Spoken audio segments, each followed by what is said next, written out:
ఏంటని నీ తమ్ముని గురించి నీ తండ్రి నిన్ను బతంలాడుకోవాలా?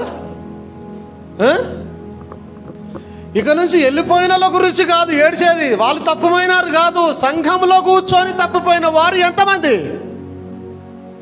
ఇక్కడ కూర్చొనే బాగా ఆరాధన చేస్తూనే, పెద్ద కొడుకులాగా ఇంట్లోనే ఉండి మంచి పనులు చేసి పెడుతూనే, మామూలుగా ఉంటూనే తప్పిపోయిన గుణం లోపల కలిగిన వారు సంఘంలో ఎంతమంది? తప్పిపోయిన వాడి గురించి వదిలిపెట్టు.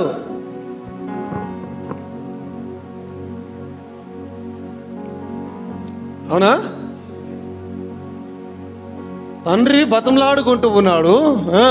అందుకతడు తన తండ్రితో, ఇదిగో ఇన్నేళ్ల నుండి నిన్ను సేవించుచున్నానే, నీ ఆజ్ఞ ఎన్నడూ నేను మీరలేదే.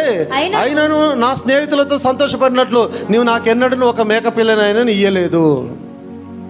ఇక్కడ ఏం రాయబడింది? ఏం రాయబడింది అక్కడ? ఇన్నేళ్ల నుండి నిన్ను సేవించుచున్నానే, నీ ఆజ్ఞను ఎన్నడూ మీరలేదే. ఎవరి గురించి మాట్లాడుతున్నారు తెలుసా? ఆయన ఖచ్చితంగా యేసుక్రీస్తుల వారు ఈ కథ చెప్తూ సంఘము గురించి మాట్లాడుతూ ఉన్నాడు. ఆయన ఒక కుమారుడు తండ్రిని సేవించడం ఏంటి? ఒక కుమారుడు తండ్రిని కాదు, ఒక విశ్వాసి దేవుణ్ణి సేవించడం గురించి మాట్లాడుతూ ఉన్నాడు.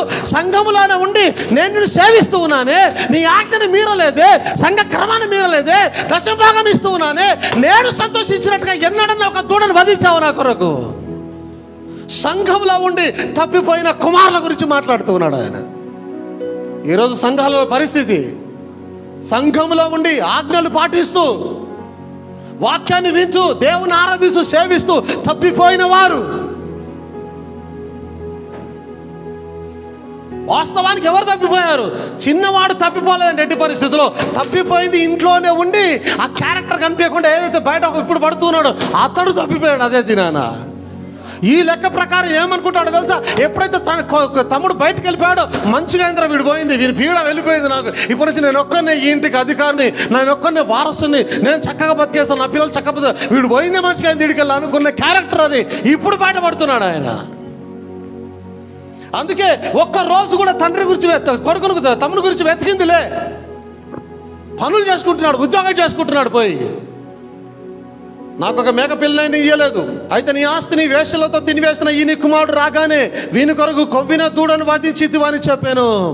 అందుకు అతడు, కుమారుడా, నీ వెళ్ళప్పుడు నాతో కూడా ఉన్నావు, నావన్నీ నీవి, మనము సంతోషపడి ఆనందించిన యుక్తమే. ఈ నీ తమ్ముడు చనిపోయి తిరిగి బ్రతికెను, తప్పిపోయి దొరికెనని అతనితో చెప్పాను. దేవునికి స్తోత్రం కలుగును గాక. ఆమేన్. అసలు సబ్జెక్టుకి వస్తే, ఈ కథ ఏ సంఘంలోనైనా సరే బోధించినప్పుడల్లా తప్పంతా చూసేది ఎవరి మీద? ఆ చిన్న కొడుకు మీద.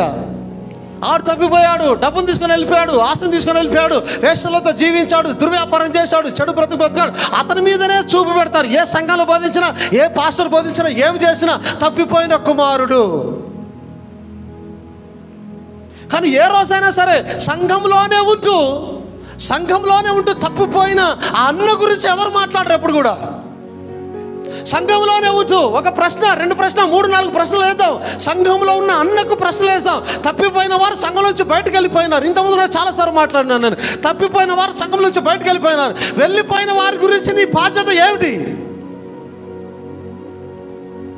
ఇంట్లోనే ఉన్న అన్నలాగా నీ ఉద్యోగం చేసుకుంటున్నావు, నీ పనులు చేసుకుంటున్నావు, నీ కుటుంబాన్ని బాగా చూసుకుంటున్నావు, నువ్వు తింటూ ఉన్నావు. నీ తండ్రి బాధపడుతూ ఉన్నాడు పోయిన వారి గురించి, దుఃఖపడుతున్నాడు పోయిన వారి గురించి. అయ్యో, వారు నశించిపోయినారే, వారి సంఘాలు పాడైపోతున్నాయే, వారికి వాక్యం సరిగా లేదే, ఇక్కడ పోయినారు అక్కడ పోయినారు, వాక్యం సరిగా వినిపించబడడం లేదే, సరిగా బ్రతకడం లేదే అని తండ్రి బాధపడుతూ ఉంటే సంఘంలో ఉన్న పెద్ద కుమారుడు